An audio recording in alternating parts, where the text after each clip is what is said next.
నెల్లూరు జిల్లాలో దారుణం జరిగింది. నిత్యం తాగి వేధిస్తున్నాడంటూ భర్తను చంపేసింది భార్య. మునుగోలు మండలం కొండుపాలానికి చెందిన సుందరయ్య తాగొచ్చి కుటుంబ సభ్యుల్ని కొట్టేవాడు.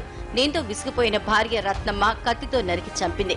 కేసు నమోదు చేసుకున్న పోలీసులు రత్నమ్మని అదుపులోకి తీసుకున్నారు. తిరుమలలో భర్త వేధింపులు తట్టుకోలేక ఓ మహిళ ఆత్మహత్యాయత్నం చేసింది. రోజు పెట్టే టార్చర్ భరించలేక ఈ దారుణానికి పాల్పడుతున్నట్లు బాధితురాలు సూసైడ్ నోట్ రాసింది. తల్లిదండ్రులు వెంటనే ఆమెను రియా ఆసుపత్రికి తరలించారు. ప్రస్తుతం బాధితురాలి పరిస్థితి విషమంగా ఉంది. నకిలీ పట్టా పాస్ పుస్తకాల కేసులో 9 మందిని కరీంనగర్ జిల్లా కోహెడ్ పోలీసులు అరెస్ట్ చేశారు. వీళ్ల నుంచి 2 నకిలీ పట్టా పాస్ బుక్ల్ని స్వాధీనం చేసుకున్నారు.